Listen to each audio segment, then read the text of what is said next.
Do'stlar, inshaalloh har birimizga mana shunaqa hovlilar nasib qilsin.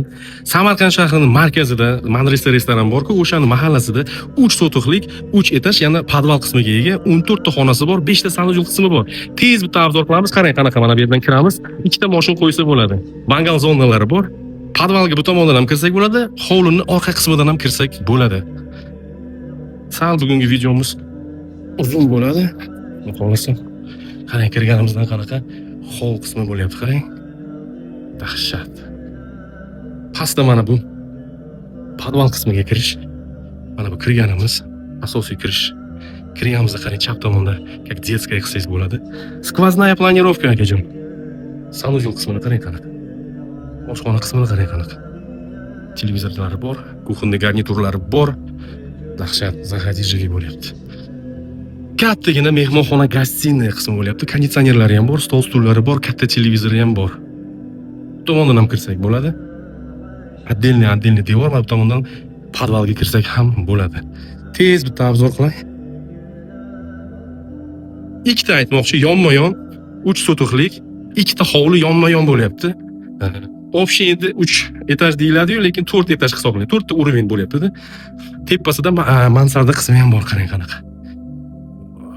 Dahshat. Balkonga chiqsak bo'ladi mana bu yerda. Bu mansardaga chiqadigan. Qarang qanaqa. Yana bitta детская yoki ikkinchi yotoqxona qismi qilsak bo'ladi. Tayyor uy. Master spalnyasi bilan bo'lyapti, qarang mana bu spalnyasi. Dahshatmi? Tez prosta hozir videoga olyapman, akajon, opajon. Vaqtimiz yetmaydi bo'lmasa. Mana bu детская qismini ham ko'rsatay. Adashib qolyapman. Komnatalari ko'p, 14 ta komnatasi bor ekan. Qarang, pasvetkalari bilan ikkita kravatchasi bor. Bosib olish kerak, dahshat hovlichamiz. Konditsioner bor ekan mana bu yerda ham. Yana 3-qavatda balkon qismi.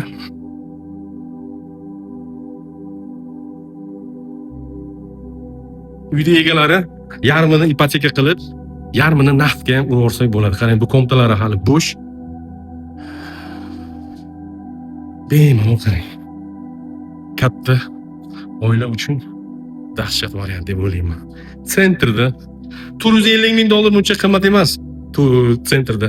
Samarqandda $450 ming bunaqa hovliga buncha qimmat emas. Toshkentda bo'lganda o'zlaringiz bilardilaringiz qanaqa o'zi narxlar bo'lardi. Men xursandmanki, что mana Samarqandda ham did bilan shunaqa zamonaviy hovlilar qurishyapti. Shunga tezgina hovlini men obzor qilishda jamcha yaxshi bilmayman, shuning uchun so'kmaysizlar do'stlar. Ko'p gapirmayman, prosta ko'rsataman. Podval qismini ham to'g'ri ko'rsatay. -1 qavatga tushyapmiz. Naskilarim qorayib ketdi o'zim. Qarang. Podvalda ham lestnitsadan kirsak bo'ladi bu tomonda. Katta hol bo'lyapti. Cho'pli pollari ham bor ekan, qarang. Bu tomondan ham kirsak bo'ladi. Podvalga yaqinda remontdan chiqqan. Konturli kotel, bak, polni isitish, sovutish sistemalari shu yerda qoldirilgan. $450 ming AQSh dollari. Pastdagi raqamlarga bemalol telefon qilsangiz bo'ladi. Telegramga ham javob beraman. Agar mana ushbu hovli sizga yoqqan bo'lsa, обязательно like bosinglar do'stlar. Obuna bo'lmagan bo'lsangiz, обязательно obuna bo'linglar.